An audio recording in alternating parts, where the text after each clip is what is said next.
You know, I've got to say the word sepsis always kind of sounded like, well, a bit of a medical mystery to me, like something scary you hear whispered in a hospital hallway. Right.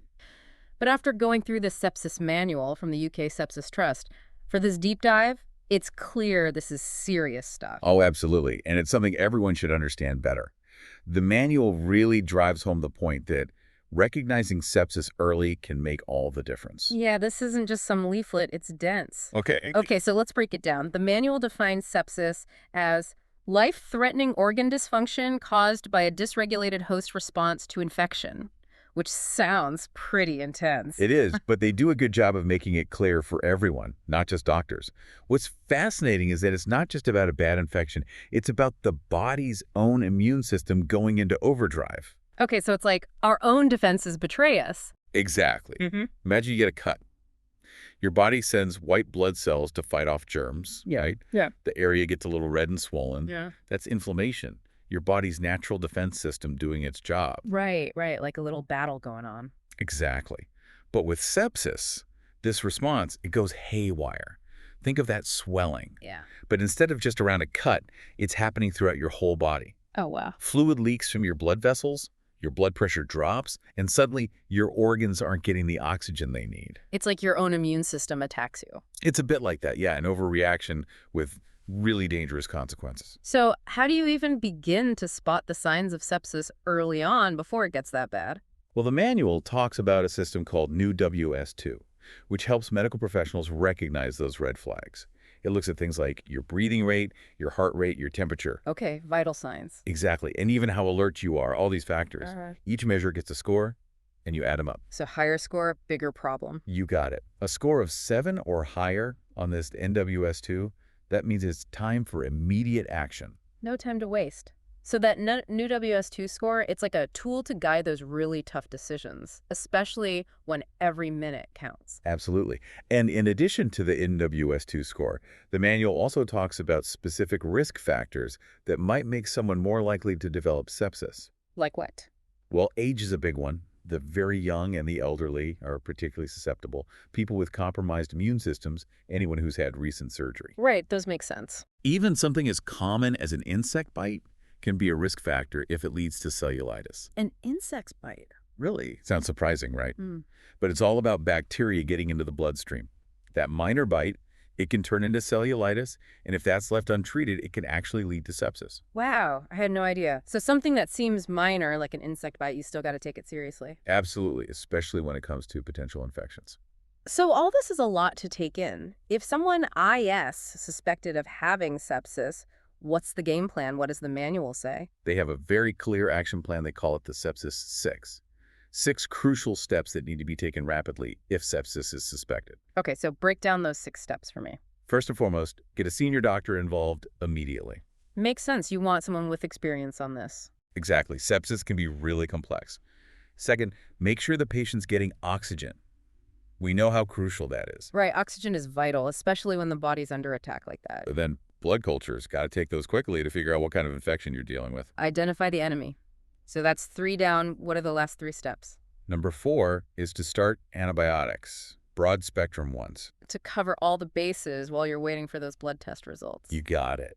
And this is where it gets interesting. They emphasize the importance of what they call source control. Source control, what's that? It means sometimes antibiotics alone aren't enough. If the infection is coming from a specific place, like an abscess, it might need to be drained or surgically removed. Ah, so it's about tackling the source of the problem, not just the symptoms. Exactly. Step 5 is to get those IV fluids going. And I don't just mean to hydrate. This helps to restore blood flow and fight that dangerous drop in blood pressure we talked about. Right, that makes sense. And finally, step 6, monitor, monitor, monitor. Sepsis can change rapidly, so close observation is absolutely key. So it's an ongoing battle. The Sepsis 6, it's got a good ring to it, and it sounds like a really well thought out plan. It also highlights how vital it is to have trained medical staff who can act quickly in these situations. Absolutely, every decision can be crucial. Is there anything else in this first part of the manual that really jumped out at you? There is one more thing I think is worth mentioning. The manual highlights the importance of a blood test, specifically for something called lactate. Lactate. Now that sounds familiar, like when your muscles are burning after a workout. That's the one. But what does that have to do with sepsis? It's a good question. See, lactate is actually a byproduct of your body's energy production. Okay. When everything's working normally, your body uses oxygen to create energy, right? Right. But when your oxygen supply is limited, like what happens during sepsis, your body has to switch to this backup system to produce energy without using oxygen. Interesting. So it's like an emergency mode. Exactly. Yeah. And that backup system, that's what produces lactate as a byproduct.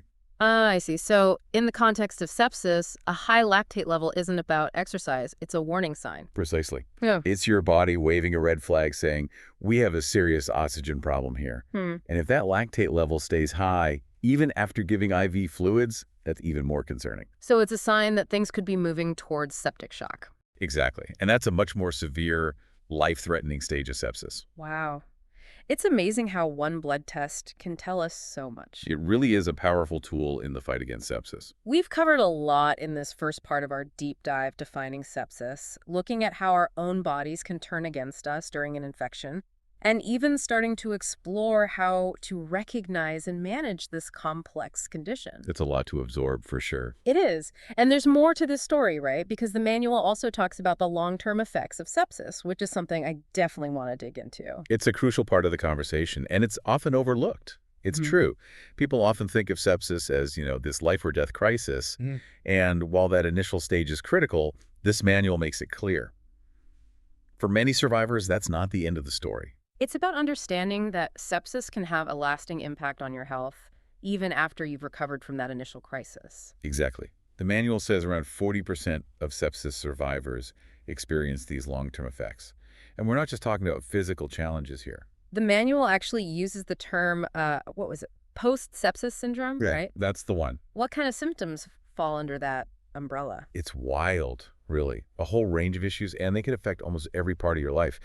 Physically, you might have this lingering fatigue, muscle weakness, Makes sense.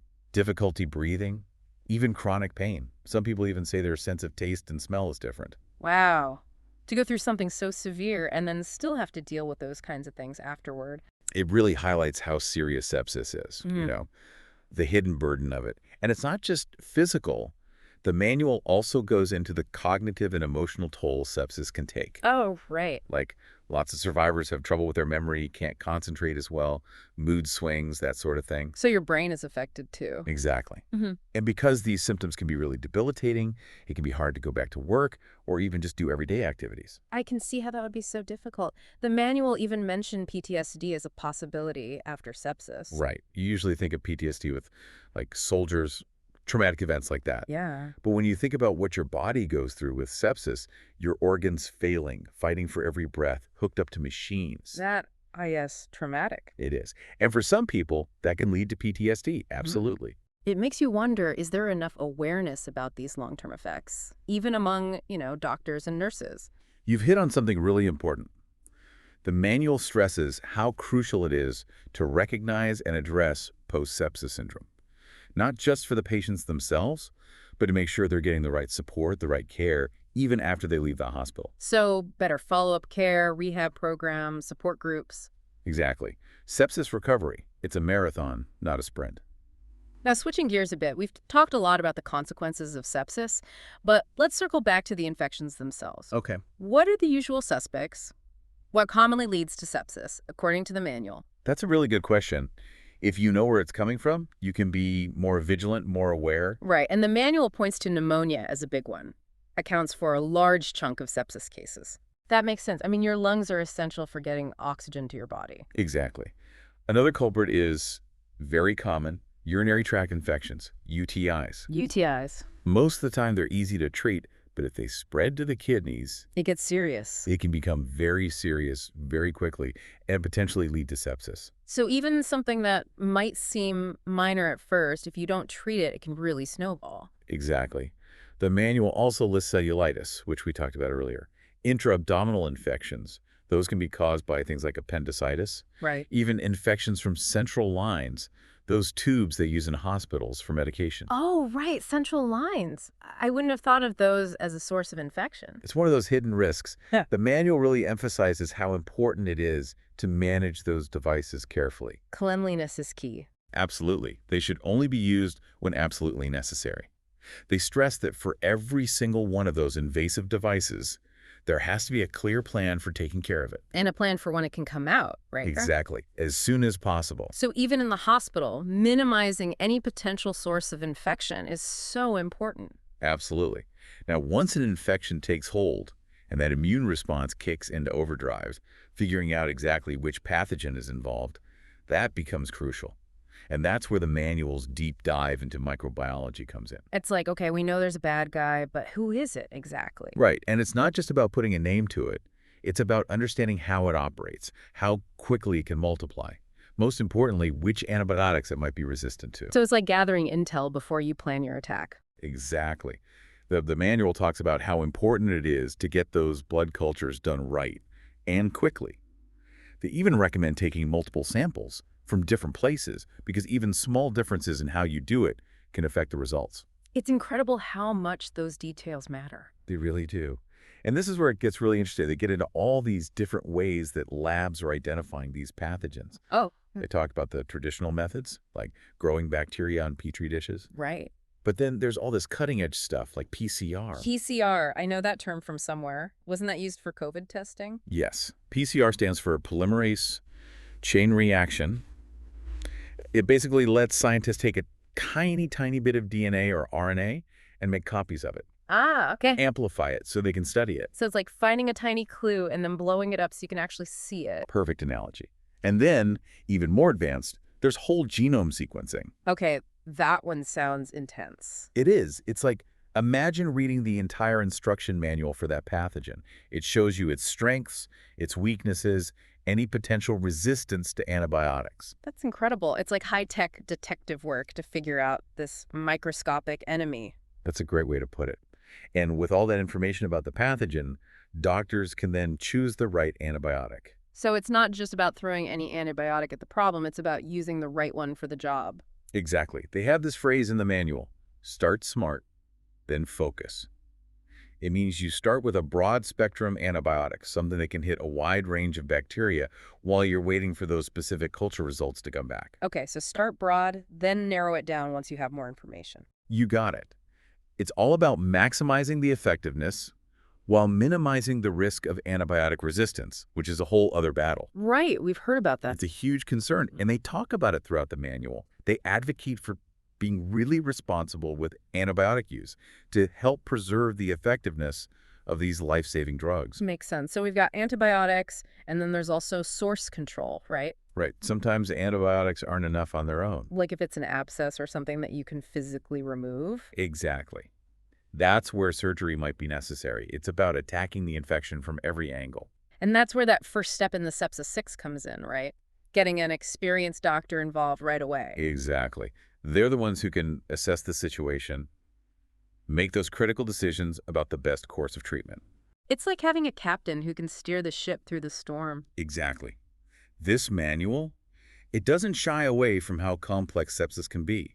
It acknowledges that it takes a team effort, doctors, nurses, pharmacists, everyone working together. All those different perspectives are valuable. Absolutely. And having these clear guidelines like what's in this manual, that helps to make sure everyone's on the same page. Right, a common understanding. And speaking of teamwork, one of the most important partnerships in all of this is between the medical professionals and the patients themselves. Oh, for sure. Patients need to feel like they can speak up for themselves or their loved ones. Absolutely. And that's why there's a whole section in the manual dedicated to patient and family education. Empowering people with knowledge. Exactly. The manual emphasizes open communication between patients, families, and healthcare providers. It encourages patients to ask questions, voice their concerns, be active participants in their own care. Not just passive bystanders. Right. Knowledge is power. And when it comes to sepsis, that power can literally be life-saving. So know the signs, know the risks, don't be afraid to speak up. Exactly. The manual also talks about the importance of educating the public about sepsis. The more people who know about it, the better we can recognize it early and get people the treatment they need. It's about breaking down the stigma, the fear. Absolutely. They emphasize that sepsis is a medical emergency. Every minute counts. Delaying treatment can have serious consequences, so if you suspect something's wrong, don't wait. Seek help immediately. This has been incredible. The Sepsis Manual really lays out everything, step by step. recognizing sepsis, treating it, managing it. It's very thorough. It really is. But it also goes beyond that. It talks about the long-term problems survivors can face and how important ongoing care and support are. And public awareness, of course. It's about the bigger picture. It is. It's a really valuable resource for anyone who wants to learn more about sepsis, for sure. What I found really powerful was how much it focuses on giving people the knowledge they need. The more we understand about sepsis, the better equipped we are to recognize the signs, to advocate for ourselves and for our loved ones, and ultimately, to save lives. That's what it's all about. We've covered so much in this deep dive. The basic mechanisms of sepsis, how to recognize it early, the importance of prompt treatment. We've talked about how it can show up differently in adults and children, the complexities of diagnosis, the long-term challenges survivors can face. It's a lot to absorb. But this manual, it's a fantastic resource for anyone who wants to learn more. It really is. One last thing I think is worth mentioning, there's a whole section in there about a group that's especially vulnerable to this condition, children. Right, because kids, they don't always show symptoms the same way adults do. Exactly. And their immune systems are still developing, so their response to infection can be way more intense and things can progress much faster than they do in adults. Oh, wow. So even more critical to catch it early when it comes to kids. What are some of the key things to look out for that parents and caregivers should be aware of? One thing that really jumped out at me is that fever, which you normally associate with infection, it might not always be present in children with sepsis. Really? Yeah, in fact, a low body temperature, especially in newborns, can actually be an early warning sign. That's so counterintuitive. I know, right? Yeah. But in those really young children, it can be a sign that their little bodies are overwhelmed, they're struggling to fight off that infection. So a low temperature in a baby, that's a big red flag. What other symptoms should we be looking for? The manual mentions a few things to watch out for. Changes in behavior, like increased fussiness, or if they're just unusually lethargic. Not acting like themselves. Exactly. Difficulty breathing, or really rapid breathing. A rash that doesn't fade when you press on it, Oh, right. I've heard about that. and changes in their eating or drinking habits. Like refusing to eat or drink? Yeah. Those are all really important for parents to be aware of. But it also highlights how important that communication with healthcare providers is, right? Oh, absolutely. Parents, if you're worried, if something doesn't seem right, don't hesitate to talk to your doctor or a nurse. Even if you think you might be overreacting. Even then.